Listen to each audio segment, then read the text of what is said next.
Hello there and welcome to our Shield of the Sun video. In this video, actually, this is entitled Supernatural Activities and Truth 3, where I had done two of these videos prior talking about various supernatural activities, giving biblical explanations on them. Explanations from the Bible for us to understand that edification. So in this video, we're going to also break down some interesting topics that actually came from those who do competent reporting. So let's start with the first one. We got giants building ancient cities. So the interesting explanation on that is, do we have giants building ancient cities?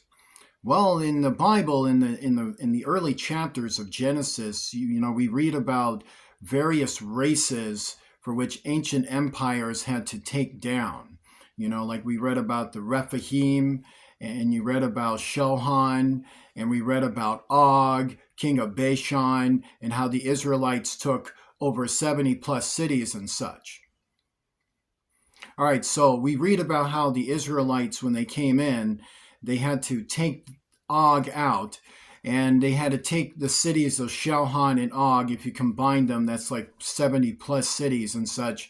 So if you really think about it, the Bible actually says that giants did build ancient cities, and they even got conquered, and they got destroyed by armies of mankind, who then took their cities over and lived in them for a bit until they, had to move, and leaving remnants of them behind to hold these cities for their generations. So actually, it is in the Bible that that giants building ancient cities was a real happenstance, and that it occurred before the flood, and it also occurred after the flood. So it was an occurrence that went on for centuries. And we also learned that in the future, that the fallen angels, after translation, they take over the fourth part of the earth, and that the devil's city holds energies and wonders and signs of civilization for abominations, who are the giants. So in the future, they do it again. And they did it after the flood, and people walked on them and found these big steps, just sitting on them, probably having, lunch or something. It is a rather interesting thing. Can you imagine the Israelites moving into one of those apartments? Must have been interesting. You seeing a big giant table, you could just break it down for wood. Well, the next one is finding mounds. This is to say mounds. This is to say mounds that could be like, having giants in it. Excuse me for a second. Like the dead bones of giants. Are there dead bones of giants? So the finding mounds is to say dead bones of giants, bad mounds. Well, are these mounds specifically bad?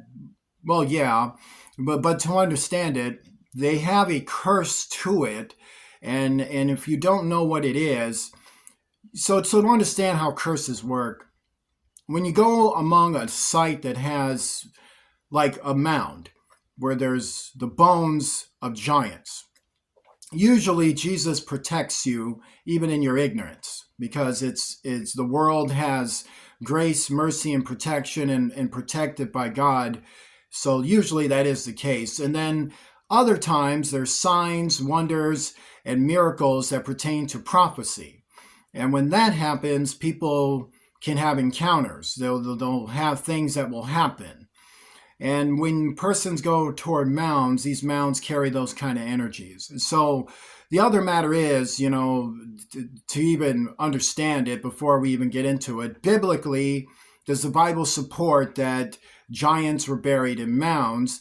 And actually it does. You see, we know that there were armies of giants that were killed. And the Bible also talks about they would just, dig a pit and throw them all in there, and throw their bones in there, and even set them on fire at times, and dump their ashes somewhere. So Naturally, of course, since mankind also did have this history of fighting giants according to the Bible, there was this after, remember, there was a before flood period where the whole world was filled with giants and there was wars, wars, wars. So there was things left over from the flood according to the Psalm. So therefore, or Psalms, or in the Psalm that speaks on it. So to understand, and there's more than one, by the way. So there are mounds. The Bible does say giants are buried in mounds at times. And there's even mounds that are so ancient they go all the way back to the pre-flood world, and then there's mounds that are after the flood. So then we have finding inhuman skulls. So that's also an interesting one there as well. So people have found, skulls that have horns on it, like big giant horns. Like, what is that? And people have found like skulls where the back of their heads are very long. They look like a banana, or they look like something like a plum or a cucumber or something to that effect. It's not to make fun of anyone that had an elongated skull. It's just to say from the perspective of a bunch of folks who don't have elongated skulls, they see that and then they're like, ugh. So to understand, there's people that have found that, but then there's people that have found persons with elongated skulls that are pretty inhuman, like very, very inhuman, like to literally have the shape of a banana or a cucumber or a plum is very, very strange.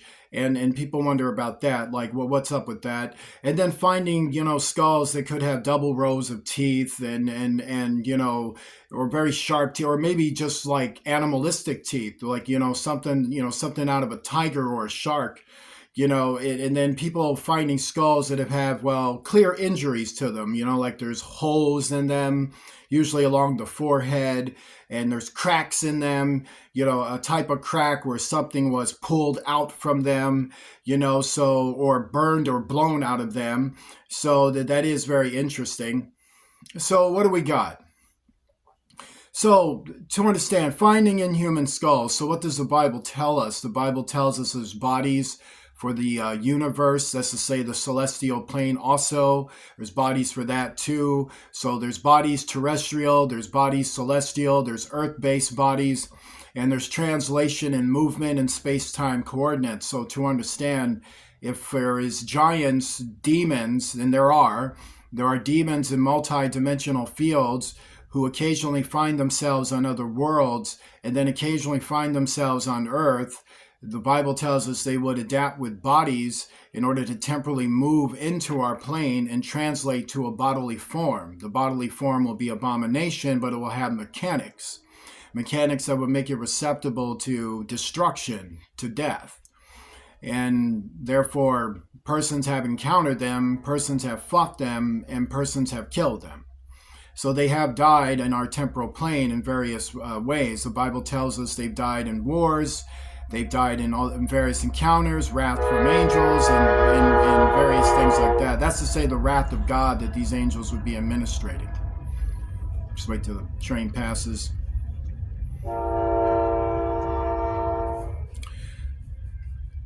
So yeah, people do find them. So are they like thousands and thousands or hundreds or whatever they could be? Well, that's the thing. They could have various ages, there's Nephilim that do get killed even in our present age today.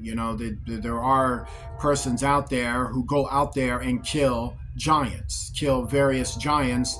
So you could find some of their skulls lying around. Or he could have been killed 50 years ago or 20 years ago. And then they kill each other too. So there's that too. They occasionally get together and want to kill each other. According to the Bible, they are abominations. So that means they believe in killing each other. So they remember Genesis 6 tells us all about it. They were just killing each other. So they imagine wickedness all the time. So yeah, some of them could be 500 years old, 300 years old, whatever it is. It is just giving you the evidence that eventually they get killed and they get monkey stomped by mankind who will put them asunder and throw their bones around because they're abominations. They're not even supposed to exist. They exist by the manner of sin and what happened in Genesis 3. And so, they're abominations. So next we have is what. Oh, if there's any kids watching, please watch this with your parents. Parents, if you've got any questions, you can feel free to leave them in the comment section for me, and I'll be happy to answer. Well, our second question is, what God said about wars? What did God say about wars? Well, in a nutshell, don't pay attention to them, because well, actually, he said there's this rumors, gossips, and commotions about these subjects like war, and then said don't pay attention to them. And he said don't even pay any attention. Like, did you hear something about the possibility of war? I didn't hear anything. You know what I heard? The sun is out and the temperature is 45 degrees. Oh, happy Easter, by the way. And or did you hear a rumor about some war? Well, actually, I heard it was going to rain today, and I brought my umbrella. Well, did you hear some commotions about some war? Well, no, because I heard they opened up a hot dog stand and they got a new hamburger deal going. So I figured I'd go try their hamburger deal and see how those fries are kicking. What, did you say something about a war? Well, actually, there's nothing going on. And if there is, I was told to go home with my groceries and cook me one of those homegrown, steaks that you get out of that frozen deal. Like it's petrified and you pull it apart and it says, steak patty, and you just put that on the frying pan and watch it sizzle. It's fun. You can buy oil too and do the same thing. It's a lot of fun. Like, so if you hear anything about rumors of wars or commotions of wars or gossips about wars, any of these three things, what God told us to do is do not pay attention to it. He said, do not pay attention to it, because as long as governments are here, and they'll be here, and then in the future there's remnants of governments, so mankind does lose the reins of it. But to understand, there will always be war until the end of time. So on the last day, when God decides to end this space-time frame of all of its continuum activity and bring it all to an end, and then when the last day comes, until that day, there will always be wars, wars, wars. It doesn't mean governments go out of their way to look for a war. It doesn't mean the people want a war, like you and me or our government leaders. In fact, no one wants war because everyone knows what it is. But it's an unfortunate, sad happenstance that occurs for which we are not to pay attention to, but rather go to the water fountain and have yourself some coffee and forget all about it. I never even heard of it. I pray for all. And that's to say, you just pray, and then just pray for people and hope it'll all just get worked out. And until then, go about your day and go get a hot dog. Okay, so our next question is encountering angels. So what's that about? All right, so we've had various things in life. So we've had persons encounter angels when they've had maybe a traumatic event. They could have had a deadly car accident that has left them seriously and bodily and physically injured. And these injuries of such an extent where angels have manifested to them to help them deal with this injury or save them or get them out of a situation. We've had people, try to cross the street one day, and then a car was just seconds to just ending their lives, and then an angel comes and boom, and then teleports them across the street. And then there's been things like that where persons have been, have had terminal illnesses and then dealing with that, and then they've had a supernatural encounter, possibly with an angel, and then the next thing you know, they're healed, they're fine. So, and then people have taught, and then of course the Bible does verify all of that, talks about that as being a reality. So the Bible tells us that also people have encountered strangers and didn't even know they were entertaining angels, So angels is to say messengers of a supernatural race. So they could be cherubim, they could be seraphim. There's also the powers who came before mankind, so they could have encountered them.